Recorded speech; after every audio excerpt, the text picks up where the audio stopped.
예, 그러면 이어서 시장 분석해 보도록 하겠습니다. 더 힌트의 이성준 소장과 함께합니다. 어서 오십시오. 네, 안녕하세요. 안녕하세요. 요새 받는 질문 중에 많은 분들이 좀 지금 지수 위치하고 내 수익률하고 좀 괴리가 있다. 예, 그러면서 그렇죠. 이제 뭐 양극화에 대한 얘기도 많이 하는데 좀 이런 현상 나타나는 이유부터 한번 좀 설명을 해주세요. 주식 시장이라는 게 아무리 강한 장이라도 뭐 상대적인 박탈감을 느끼는 투자자들이 많거든요. 네. 근데 그게 절대 다수라 그러면은 좀 심각하게 안 좋은 장이죠. 지금 장이 어찌 보면은 그런 장으로 볼 수가 있어요. 이런 현상이 벌어지고 있는 게 지수는 지금 2월 달 들어서 어쨌든 뭐 최근에 주춤했지만 올랐잖아요. 네. 그리고 대형주도 한 2월 달에만 한 4% 가까이 올라 있는데 연간으로 한 2% 올라 있는데 반면에 중형주와 소형주는 연초 대비해서 지금 그 지수가 하락해 있는 상황입니다. 네. 너무 이 수익률 격차가 좀 강하게 벌어지고 있는 거죠. 그러다 보니까 중소형주가 아무래도 뭐 중형주, 소형주가 대형주보다는 종목 수도 월등히 많잖아요. 네. 시장이 지수는 안 빠지는데 그러니까 상승 종목 수가 늘어나질 않습니다. 이게 이제 더 큰 고민인데 더 지금 단적인 예를 보여주는 게 코스피가 지금 분명히 올랐잖아요, 2월 달에. 네. 근데 2월 달에 신고가 종목이 550개에 불과한 반면에 신저가 종목은 무려 300개예요. 그러니까 신저가 종목이 우수수 쏟아지는 시장입니다. 이런 시장을 뭐 좋은 시장이라고 할 수는 없겠죠. 너무나 상대적인 박탈감을 느끼는 투자자들이 절대 다수를 차지하고 있는 이런 흐름이 이어질 수밖에 없는데 네. 그렇다면 이런 현상이 왜 벌어지느냐? 뭐 당연히 수급에서 답을 찾아야 될 것 같습니다. 국내 기관이 코스피에서 어제까지 5조 7천억을 매도를 했어요. 네. 근데 대형주만 매도한 게 아니라 중형주도 매도를 했고 중형주가 8,500억, 그다음에 소형주가 1,200억. 이 다음 그래프를 좀 보여주시면 좋겠네요. 그리고 반면에 그 외국인은 코스피에서 9천억 정도를 매수를 했는데 중소형주는 팔고 있습니다. 그러니까 그야말로 중소형주는 수급상의 가뭄 현상이 벌어지고 있다. 이렇게 해도 뭐 좀 과장된 표현이 아닐 것 같습니다. 상당히 드물게 이런 장이 잘 나타나질 않는데 너무나 극단적인 흐름이 나타나고 있어갖고 아마 많은 투자자 여러분들이 지금 내 종목이 안 오른다고 이렇게 많이 속상해하고 계실 것 같아요. 예. 네. 자, 그러면 이런 상황에서 어떻게 투자 전략을 세워야 될 것인가? 그러니까 외국인이 사는 대형주만 나도 모아야 되는가? 아니면 기관의 요즘에 매도 물량, 매수할 때도 그렇고 워낙 적극성이 좀 크다 보니까 네. 기관을 신경 써야 되나? 뭐 여러 고민이 들 것 같은데 어떻게 보십니까? 우선 시장이 이 차별화가 언제 될지를 우리가 좀 뭐 근거 없이 예측하기는 어렵잖아요. 네. 근데 좀 예측할 수 있는 거를 한번 좀 생각을 해봤는데 우선 올해 들어서 국내 주식시장에서 국내 기관이 가장 많이 산 게 뭔지 혹시 아세요? 국내 기관이 네, 가장 주식시장에서. 많이 네. 잘 언뜻 산 거가 별로 안 떠오르죠. 글쎄요. 네. 제약바이오 같기도 한데 그런 여기는 종목이 아닌 것 아니라 같고. ETF를 가장 많이 샀어요. 종목별로 산 게 아니라. 그렇죠. 지금 ETF라면 코스피에서 가장 대표적인 ETF가 코덱스 200하고 네. 그다음에 타이거 200 있잖아요. 네. 타이거 200에 대해서 국내 기관이 올해 들어서 무려 7천억 원을 매수했습니다. 그리고 코덱스 200에 대해서도 무려 4,500억을 매수를 했어요. 이런 현상이 왜 벌어지냐면은 지수는 안 빠지고 올라갈 것 같아요. 근데 뭔 종목을 사야 될지 지금 모르는 상황이 된 거죠. 워낙 시장이 심리에 휘둘리고 종목을 사도 수익이 잘 안 나고 이러다 보니까 차라리 그러면은 ETF를 사자, 인덱스를 사자 이런 심리로 지금 이런 걸 사고 있는데 그렇다면 이 매매 패턴이 어떻게 변하는지 한번 좀 봐야 될 것 같아요. 우선 최근에 좀 흐름으로 봐서도 기울기가 조금 만만해지죠. 네. 조금 진정이 되는데 이게 진정이 되면서 혹은 그 일부 매도를 하면서 코스피 전체에 대해서 기관이 매수가 들어온다면은 어떤 이 그 차별화의 흐름이 조금 해소될 조짐으로 읽어도 될 것이다. 그렇게 되면은 조금 이제 종목에 대해서 한번 봐도 될 것이고 반면에 저게 확 꺾인 건 좋은데 코스피에 대한 그 기관의 매매도 확 꺾여버린다면은 네. 상당히 안 좋은 신호로 봐야 되잖아요. 그 장세를 하락할 거로 보고 있는 신호로 봐야 되기 때문에 그럴 네. 때는 물량을 좀 줄여야 되는 신호로 봐야 될 것 같고 예. 두 번째로 중소형주 수급이 이렇게 안 좋은데 이 중소형주 전체에 대한 수급하고 종목별 수급은 또 분리해서 봐야 되는 면이 있습니다. 예를 들어서 전체적으로 매도를 하는데 사는 종목은 또 좀 수익률이 많이 발생하는 경우가 있거든요. 그래서 살펴봤는데 탑5 종목들 기관 그 시세 지배력이 그렇게 강하진 않죠. 1, 2등 종목은 좀 사마콘덴사 S&P 모티브는 좀 올랐는데 네. 반면에 외국인이 산 종목은 제일 덜 오른 게 7%예요. 네. 그러니까 그 평균적으로 13%가 올랐습니다. 그렇다면은 외국인이 매수하고 있는 종목은 그 중형주 중에서 오른 거거든요. 네. 외국인이 매수하는 중형주는 좀 관심 갖게 봐야 되는 게 아닌가.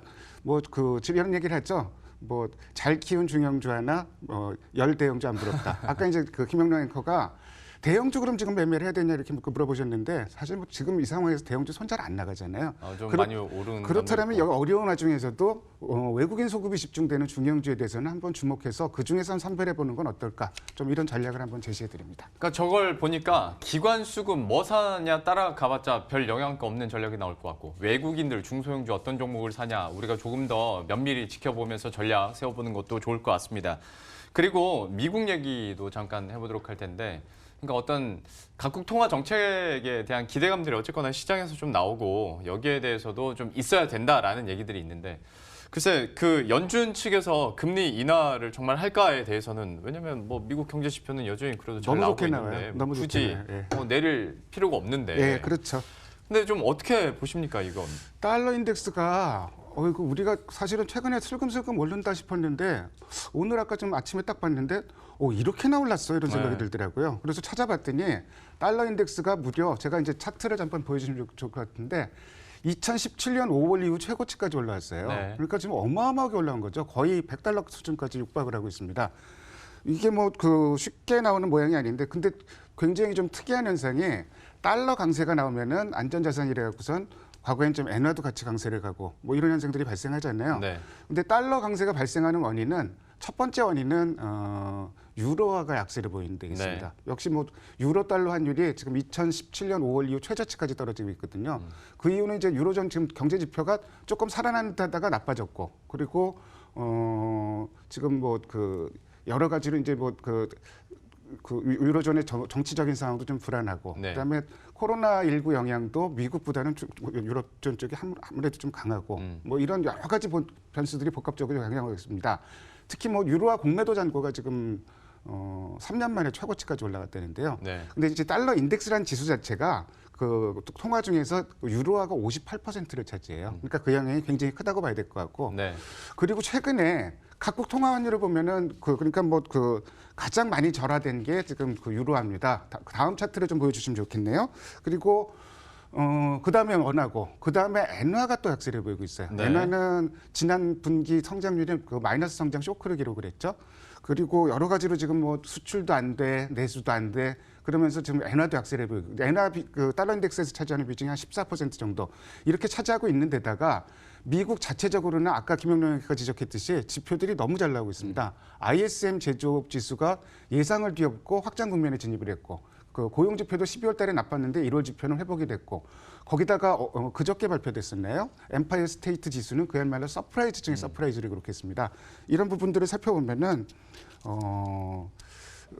특히 원화가 이제 위기에 취약하다는 건 그런데 달러 강세 요인과 유로화 약세 요인이 복합적으로 작용을 하고 있다 이렇게 좀 보시면 될 것 같아요. 그러니까 보니까 상대 통화들은 다들 약세 기록하고 있고 약간 불확실성이 짙어지면서 안전자산 선호 심리 그러면 또 달러가 강세를 기록하고 있고 미국 경제 지표 잘 나오니까 또 달러가 강세 기록하고 있고 환경 자체가 네. 이런다면 급하게 단기간 내에 이게 꺾일 것 같지는 않은데 그렇죠. 그럼 이걸 가지고 힌트를 얻어서 좀 전략 세워볼 수 있지 않을까 싶어서요. 종목을 좀 찾아보고 싶은데 사실은 결론부터 말씀드리면 이거는 관련해 갖고 투자할 만한 종목을 찾기는 어렵습니다. 우선 이제 시장 전체 흐름부터 좀 살펴보면은 원래 이제 코스피하고 코스피에서 외국인 매매하고 환율하고는 대체적으로 역외상관 관계를 보이는 걸로 많이 알려져 있어요. 네. 근데 작년 상반기 흐름을 살펴보면은 이게 별로 그렇게 영향이 없었거든요.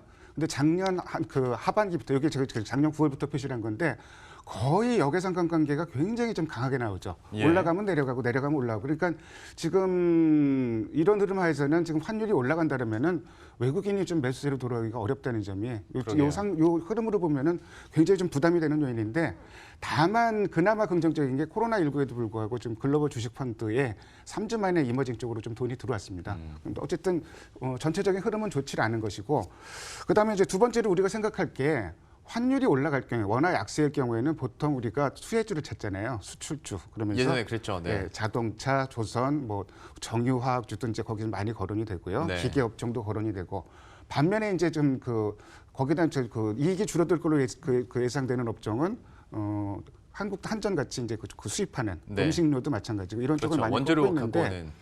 그럼 이런 쪽을 찾아서 투자를 해도 좋을까? 이런 그 흐름이 시장에서 먹혔던 때가 2008년 금융위기 이후에 먹혔던 때가 있어요. 네. 근데 그때는 수요가 늘어났던 시기거든요.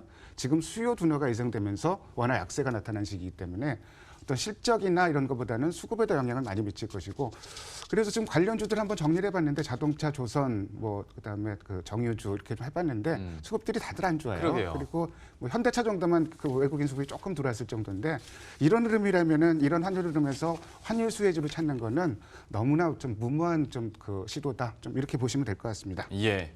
참 이렇게 전반적인 이벤트들과 주요 흐름에 대입을 해서 수급 상황들 체크하고 있는데요. 그러면 이번 한 주 전체적으로 봤을 때 좀 특징적인 움직임 보였었던 수급 상황은 뭐가 있을까요?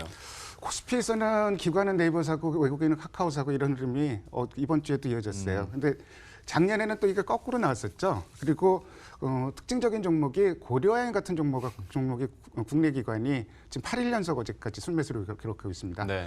돈 현금 무지 많은 회사인데 신사업 뛰어야 된다 그러니까 지금 시장에서 아주 각광을 받고 있는 그 상황이고, 그리고 외국인은 LG U+를 지금 14일 연속 사고 있는데요. 통신주를 전체적으로 사진 않습니다. LG U+만 지금 그 전체적으로 사고 있고, 여기 지금 그 이번 주 샀던 종목 중에서 오늘 수급이 가장 좀 좋은 종목은 한화솔루션인데요. 한화솔루션 현재 수급 흐름을 좀 살펴볼까요? 현재 수급 흐름이 기관이 쭉 매수가 쫙 들어오면서 외국인 기관 동시 매수 흐름이 나오고 있습니다. 하나솔루션 오늘 그 차트상으로 봐도 상당히 좀 다시 살짝 잡았다 다시 치고 올라가는 모양이 나오고 있는데 상당히 긍정적인 모습을 보이고 있다. 뭐 하나솔루션 갖고 계신 분들은 가지고 가셔도 될 것 같고요. 다음에 이제 코스닥 수급 흐름 한번 좀 살펴보도록 하겠습니다. 코스닥에서는 쌍끌이 매수 종목이 그 네페스가 눈에 딱 들어오네요. 네. 근데 네페스 혹시 기억나세요? 지난주에 제가 쇼프 커버 가능한 종목들 꼽으면서 네페스를 꼽았었죠. 예. 역시 뭐 그런 종목들 중에서 쇼 커버가 들어오는 건 맞는 것 같아요. 흐름이. 그리고 그 파마 리서치 프로덕트도 실적이 잘 나왔는데 이 종목도 역시 뭐 그 사흘간 쌍끌이 매수세가 나왔고요. 자, 여기 거론된 종목 중에서 역시 오늘 수급이 가장 돋보이는 종목 한 종목만 좀 볼게요.